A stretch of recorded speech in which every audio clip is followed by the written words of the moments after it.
बड़ी विचित्र सी स्थिति है। आप हर अच्छे कार्य का समाज आज के यही ढोंग है आप लोगों का, यही ढोंग है। हर अच्छे कार्य का आप विरोध करेंगे, हर अच्छे कार्य का आप विरोध करेंगे। हर अच्छा कार्य जो प्रदेश के हित में है, देश के हित में है, आप उसका विरोध करेंगे।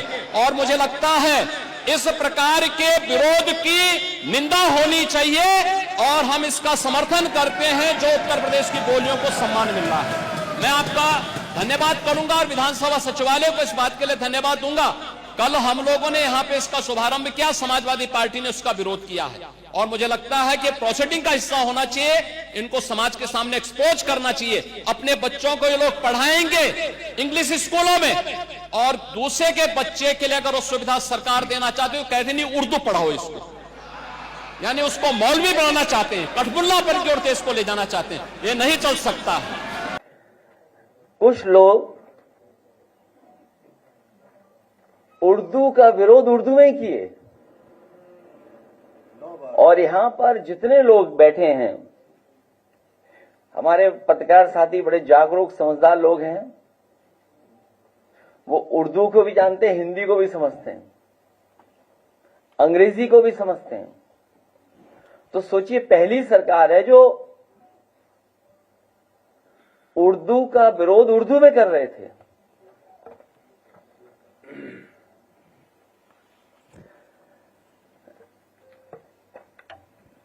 उनसे पूछिए,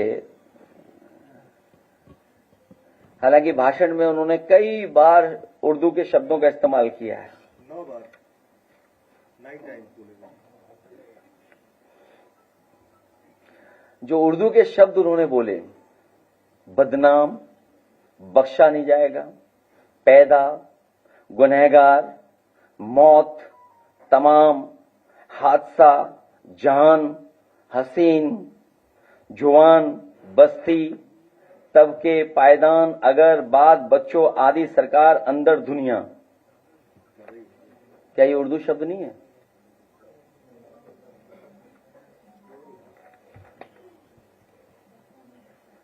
और जो शब्द इस्तेमाल करते हैं, रेल की हिंदी क्या है, इंजन की हिंदी क्या है, स्टीयरिंग व्हील की हिंदी क्या है, क्लच की हिंदी क्या है, गियर की हिंदी क्या है, गियर,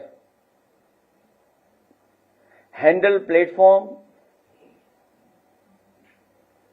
इनकी हिंदी क्या है, cricket, station, internet, software, laptop, pension, metro, expressway.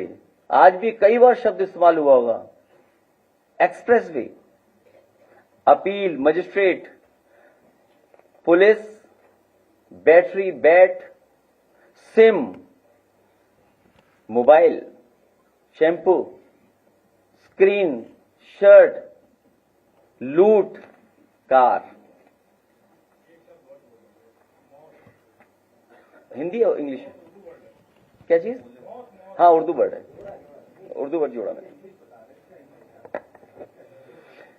तो उनको मैंने एक किताब दी थी कल। मैंने कमाल अख्तर जी से कहा था कि स्पीकर जी के माध्यम से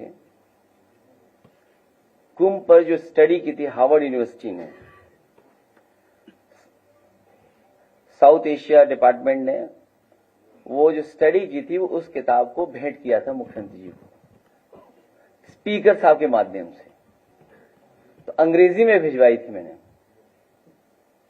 और अंग्रेजी में इसलिए भिजवाई थी मैंने, अंग्रेजी को सजाने के लिए और हिंदी को पढ़ने के लिए मैं भेज दूंगा कमाल अख्तर जी के माध्यम से।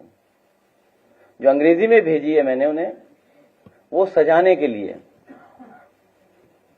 और हिंदी में ये भेज रहा हूं किताब पढ़ने के लिए। कमाल अख्तर जी दे देना उनको।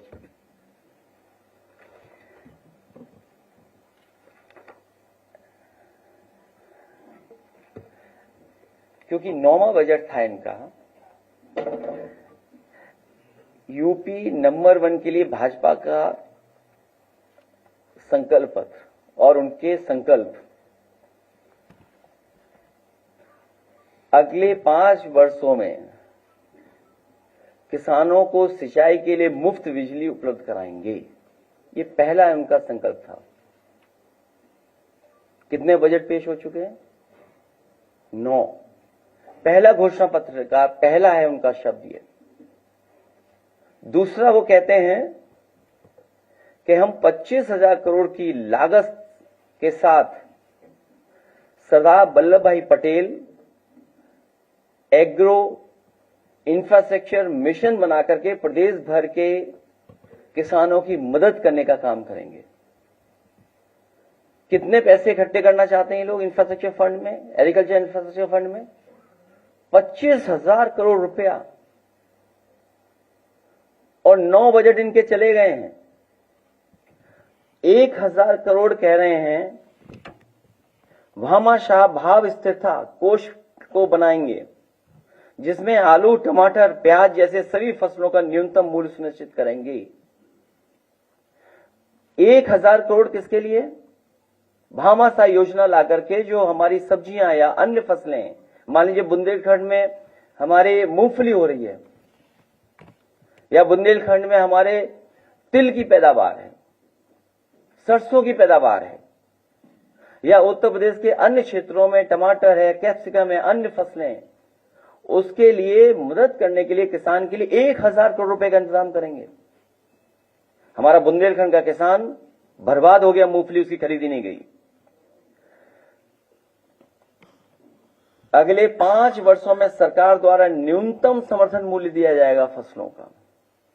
आप में से जानते होंगे कहां फसलों का न्यूनतम दाम मिलेगा?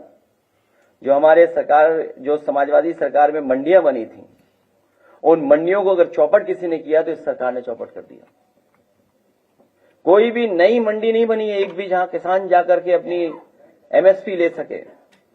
ऐसे तमाम उनके वो बिंदु हैं जो घोषणा पत्र में शामिल थे, और 9 बजट के बाद भी हम देख रहे हैं। वहीं इन्होंने कहा कि हम गन्ना किसानों का अगर 14 दिन में भुगतान नहीं होगा तो हम उसमें इंटरेस्ट देकर के उनका भुगतान कराने का काम करेंगे। पहले दिन से ये सरकार कहती है कि हमने इतना पेमेंट किया है, इतना भुगतान किया है। एक बकाया नहीं बताते हैं, और दूसरा क्या कीमत बढ़ाई है गन्ने की, कितना रेट बढ़ाया गन्ने का, आज तक सरकार नहीं बता रही है।